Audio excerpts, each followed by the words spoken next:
Every now and then, I watch a great movie that I thoroughly enjoy. I then go online, look up information about the movie, and that's when I see it. A not-so-great Rotten Tomatoes score from the critics! And then I think, wait, was that not good? The movie I just enjoyed very much and will be thinking about for the rest of my life is actually garbage? Now, of course, if I enjoy a movie, then it's not garbage for me, and also, so what if some pretentious critic poo-poos on the film? But I think this may be a universal experience many of us have from time to time. So today, I'm talking about 3 movies that didn't get great scores from the critics on Rotten Tomatoes, but I really enjoyed. First off, Girl Interrupted. James Mangold's Girl Interrupted came out in 1999, and it currently only has a 53% critic score on Rotten Tomatoes. But you know what? I love that movie, and I don't think I've met a gal who doesn't like it. Perhaps that's why the audience score is 84%. Now, if you haven't seen it, really quickly, Girl Interrupted follows Susanna, a young gal who commits herself to a mental health institution in the 1960s. It's based on a true story, and it follows Susanna and several women she befriends and interacts with during her time there, and also her own journey with mental health. That's it for the summary. Also, major spoilers ahead, obviously. Now let me tell you why I think Girl Interrupted is a banger of a film.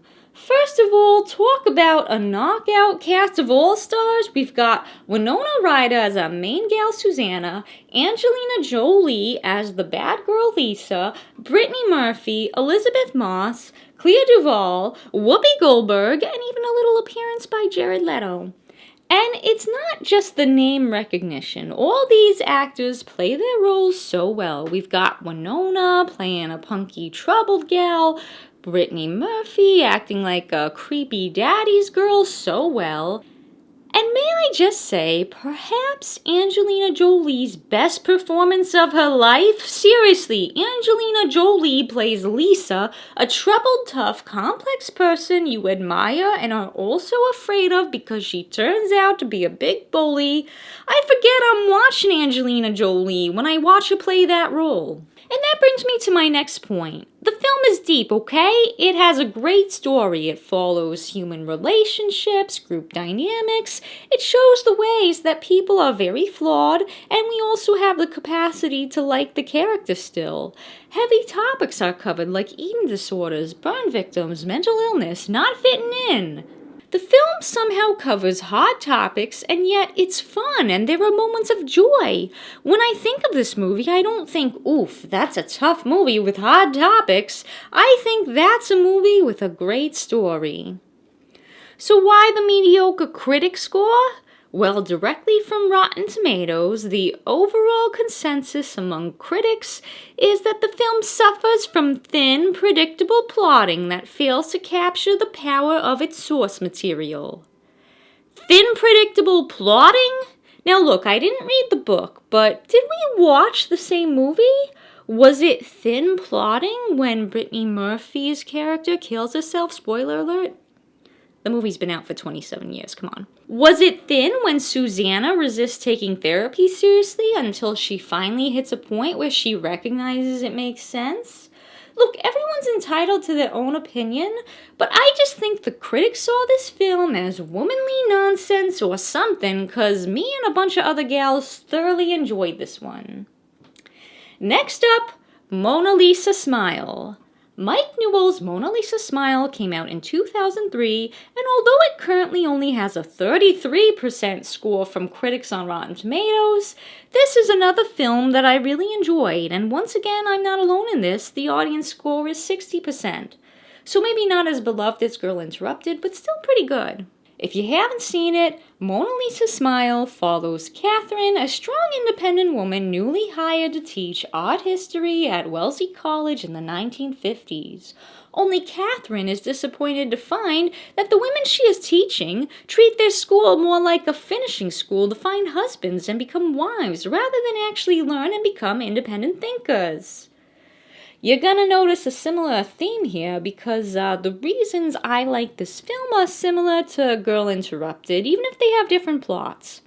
First of all, we've got another stellar cast in this film. We've got Julia Roberts playing our main gal, Catherine. But wait, we've got more stars, okay? The cast also includes Julia Stiles, Kirsten Dunst, Maggie Gyllenhaal, Jennifer Goodwin, and Marcia Gay Harden. You might not know that name, but you recognize her, don't you?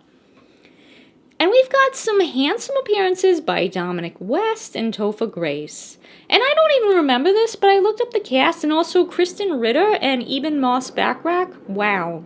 Anyway, the performances are great, and I really like the story. We've got women of a certain class in the 1950s adhering to their social rules and expectations put upon them, and then we see the ways that some of these ladies behind the scenes don't quite fit into the boxes they're placed in. Then we have Catherine, an independent go-getter of a woman trying to get the young ladies. She teaches to see the world differently and value themselves. And even then it's complex because while some of them like her and are inspired, others are not so easily convinced and push back, saying that just because they don't want to live a life like hers doesn't mean they are wrong.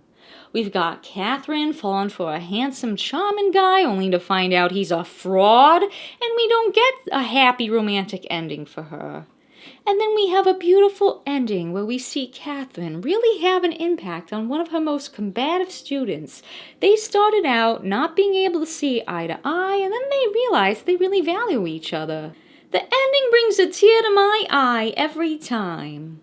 And yet, once again, all the critics have to say is that the movie is predictable and safe. Predictable and safe? For what, current times or the 1950s? And I've noticed a theme here, alright? Another story that centers around several women and issues they deal with and the connections they make. That's predictable and safe. It's thin. So if a film doesn't have action or mystery or a twist, it's bad. Or when we watch a film where we're just seeing people of their time act in certain ways and interacting with each other, that's thin. I don't know. Okay, critics, well, plenty of us common folk down here enjoyed the film just fine. Now, I've brought up two films that had a lot of similarities, so for my final example, I'll bring up one that's definitely different in many ways, but still falls victim to the critics. For my final film, I'm talking about Meet Joe Black. Martin Brest's Meet Joe Black came out in 1998, and it got a whopping 48% rating from the critics on Rotten Tomatoes. But once again, audiences clearly disagree as the film currently has an 81% rating from audiences. And obviously, I agree with the audience. Alright, if you haven't seen it, I'm going to briefly describe it, but the story is a bit of a doozy, in a good way. So the film follows Martin, an aging businessman, Susan, his adult daughter, and Joe Black / random guy in a coffee shop. Yeah, Brad Pitt technically plays two different people in this one, just wait, I'll explain, okay? See, what happens is Susan has a little meet-cute moment where she meets Brad Pitt's character at a coffee shop. I don't think we even get to know Brad Pitt's name, but Susan and him hit it off, and it seems like maybe they're gonna call each other later or go on a date, I don't know. Only Brad Pitt leaves the coffee shop and gets hit by two cars while crossing the street in a horribly jarring and seemingly realistic way, and he definitely does not survive that. But then death, like the persona of death, enters Brad Pitt's body and starts going about his business as death in Brad Pitt's body and goes by the name of Joe Black. So Joe Black goes to Susan's father Martin, the businessman played by Anthony Hopkins, and tells him it's his time to die. But Martin isn't ready to go. His birthday is just a few days away, so he makes a deal with Joe Black. He says, hey, give me a few more days to finish some business, and in the meantime, be a human and experience human stuff, I guess. And so Joe Black agrees and gets to experience life, and he acts like a weirdo, but like a likable and peculiar weirdo. And he interacts with Susan. And of course, Susan doesn't realize he's like a different person than the coffee shop guy because she didn't see that coffee shop guy died, but she does kind of sense there's something different about him. And also, skip ahead if you don't want to hear, but I'm going to share the ending because I think it's compelling, okay? Major spoilers ahead, you've been warned. Anyway, so, Joe Black and Susan kind of fall in love, even though Susan's like, this guy seems a bit different than coffee shop guy. And then, Susan's dad, Martin, passes away, and Joe Black has to leave Brad Pitt's body. But then Brad Pitt gets to return to his body, the coffee shop guy. He kind of gets to cheat death, but with death's permission. And Susan and coffee guy get to have a new chance at love. If it sounds convoluted, it surprisingly isn't when you watch it. It just sounds more complicated when you try to explain it quickly, okay? Anyway, I love this movie. It's a much smaller ensemble of a cast compared to the other films, but it's got heavy hitters like Anthony Hopkins and Brad Pitt.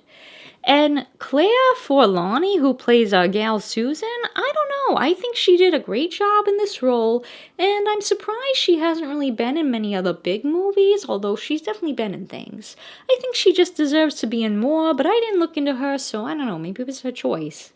What I really like about this film is the story. It is simply so unique. Sure, the idea of making a deal with death or the devil is an old trope, but I've never seen it played out in this way. I think it's a beautiful, strange story, and even though it's somehow 3 hours long, it is worth it. Listen, some stories have to run for the time they're meant to run for. I've only watched this movie once because it is a commitment to watch, but it really moved me. I was taken by all the characters. I was rooting for all of them. I liked Martin's end-of-life story, Susan and Joe Black/Coffee Guy, Joe Black's own story, and heck, we only get to know Coffee Guy briefly, but he seems great. The only flaw I see in this film is the one scene where Brad Pitt as Joe Black is in the hospital speaking to someone with a Jamaican accent. We didn't need that at all. But besides that, I love the film. And why, pray tell, did the critics give it a below 50% score? Because despite it being pretty to look at and having a good cast, it's not enough to offset this, quote, dawdling, drama's punishing 3-hour runtime. Yeah, the movie is long, and I can agree there, but the story did not dawdle, okay? The story was unique. It had people with real feelings. You know what? This film may be quite different compared to Girl Interrupted and Mona Lisa Smile, but I think I found the common thread between them all. These are all films about relationships, social and personal expectations, friendship, love, and life. These movies are all about life and the experiences we have. I guess that's too thin and predictable for the critics. So tell me, what did you think of these films? Have you seen them?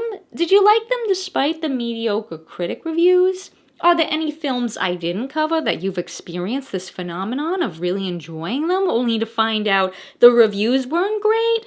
Let me know in the comments. But only nice comments, okay? Nice comments to Shayna. And while you're at it, please subscribe to my channel to help it grow. Okay, thank you, bye.